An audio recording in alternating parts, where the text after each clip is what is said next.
Look, nobody ever plans to be in a car accident, but they happen.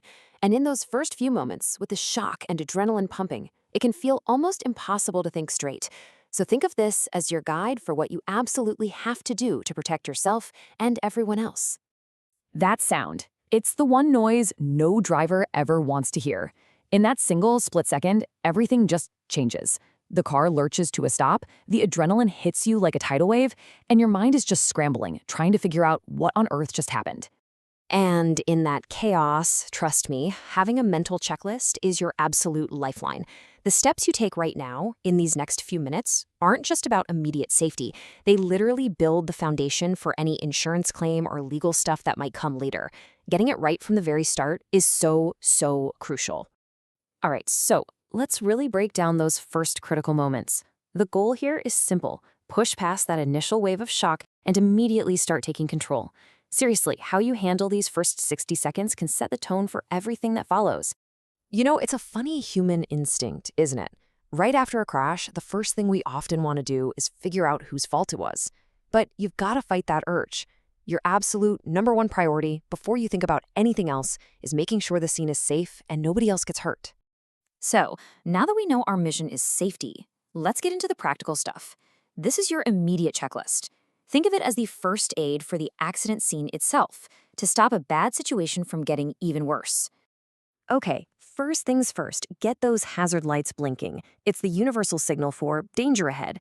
If anyone, and I mean anyone, looks like they might be injured, your very first call is to 999, no hesitation. If it's safe and the cars can still move, try to get them over to the side of the road. And if you've got a warning triangle, pop it out on the road behind your car. And this is super important, you never do this on a motorway.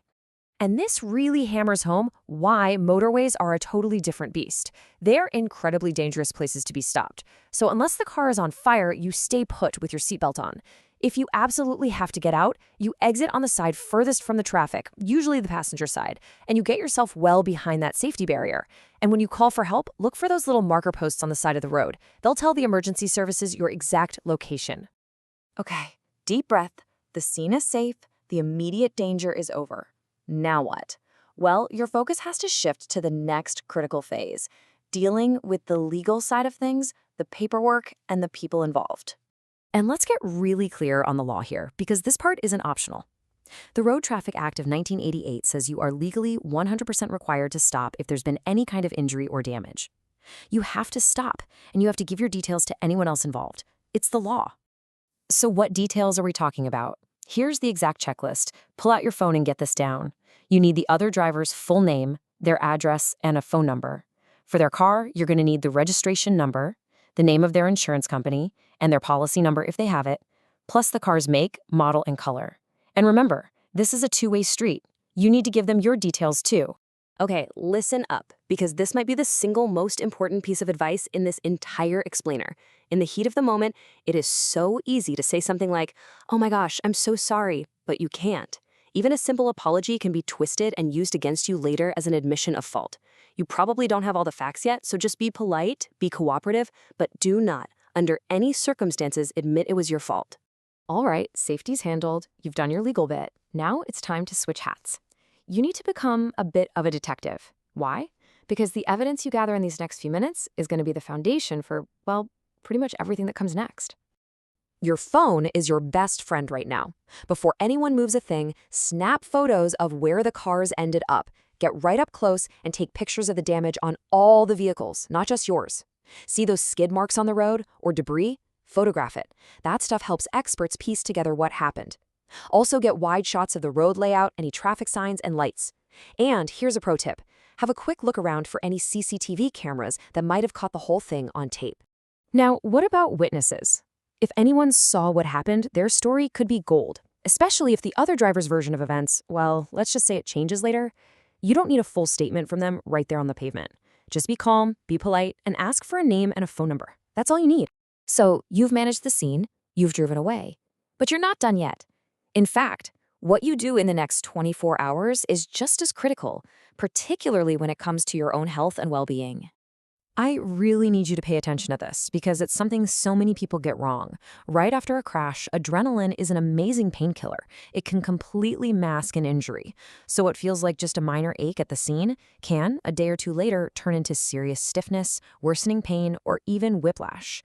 That's why you have to get checked out by a doctor, even if you think you feel perfectly fine.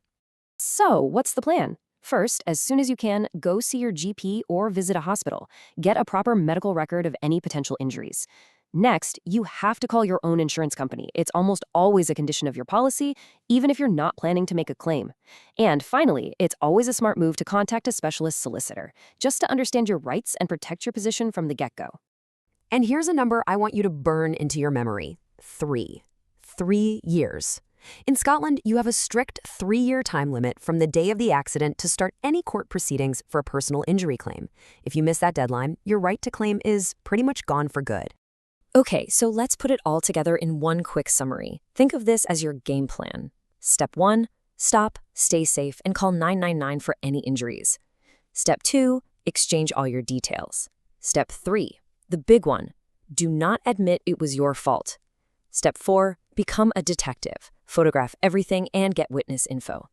Step 5, after you leave, get yourself checked out by a doctor. And finally, step 6, let your insurer know and get in touch with a solicitor. Follow those steps in that order and you'll be in the best possible position. Look, at the end of the day, it all comes down to this. Your actions in the minutes and hours after a crash can define absolutely everything that comes after. An accident that wasn't your fault shouldn't leave you hurting or paying the price. You have rights, and knowing these steps is how you protect them.